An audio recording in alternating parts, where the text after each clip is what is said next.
கதை 2 லட்சம் ரூபாய் 3 லட்சம் ரூபாய் மாசம் சம்பளம் வாங்கிட்டு MBA படிச்சுட்டு ஒரு பெரிய கம்பெனியில ஹச்ஆரா இருக்கிறதுங்கிறது ஒரு பெரிய கஷ்டம் கிடையாது.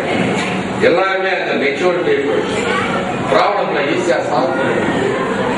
ஆனா ஒரு 1.5 2 வயசு 3 வயசு ஒரு குழந்தைய ஹச்ஆர் பண்றாங்க பாருங்க, வெரி டிஃபிகல்ட். அவங்களுக்கு எவ்வளவு கொடுத்தாலும் தரும். நம்ம ஆழமா போடுற பவுண்டேஷன் தான் கட்டணம் நல்லா இருக்கும். விளையாடுறது வேண்டாம் சொல்லலாம், பில்டிங் ஸ்ட்ராக்கு பேஸ்மெண்ட் வீக்கு. ஆனா வாழ்க்கையில முன்னுக்கு வரணும்னா டீச்சர்களை மதிக்கணும், ஆசிரியர்களை மதிக்க கற்றுக்கொள்ளணும். அது ரொம்ப ஒரு புனிதமான தொழில். அந்த ஆசிரியர்களுக்கு பெற்றோர்கள் முழுமையான ஒத்துழைப்பு கொடுக்கணும். வாத்தியார்னா எல்லாம் ஆசிரியர்கள்னா எல்லாம் சொல்லி தருவாரு, நம்ம வேலையே கிடையாது, குழந்தை கொண்டு விட்டுட்டு பெற்றோர்கள் நினைக்க கூடாது. ஒரு கடைக்கு போறோம், நல்ல சுவையான பழங்கள் பார்க்கலாம், பழம் எப்படி இருக்குன்னு கேட்கலாம். அவங்க ஒரு பழத்தில் ஒரு பீஸ் வெட்டி கொடுத்து சாப்பிடணும்னு சொல்றாங்க. ஓசியா கொடுக்குற பழம் சுவையா இருக்குன்னா நம்ம தான் காசு கொடுத்து நிறைய வாங்கி பழங்களை சாப்பிட்டு போயிடணும். அந்த மாதிரிதான் ஒரு ஆசிரியர்கள் சொல்லிக் கொடுக்குறதுங்கிறது ஒரு பழத்துல ஒரு இதுதான். மீதிய பெற்றோர்கள் தான் காசு கொடுத்து வாங்கி நிறைய புத்தகங்கள் வாங்கி கொடுக்கணும்.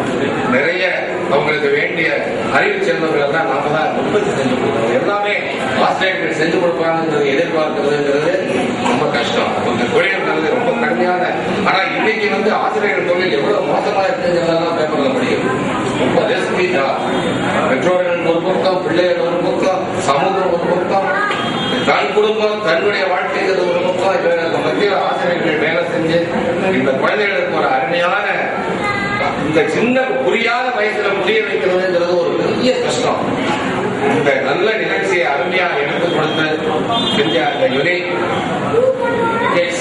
அந்த ஸ்டாஃப் எல்லாருக்கும் என்னுடைய சார்பிலும் இங்கு வந்திருக்கும் பெற்றோர்கள் சார்பிலும் மனமார்ந்த வாழ்த்துக்களை கூறி அவர்களுக்கு எல்லா வகையான வளங்களையும் நல்ல வாழ்க்கையையும் நடக்கிறது என்று கூறி உரைக்கு தெரிவிக்கின்றேன்.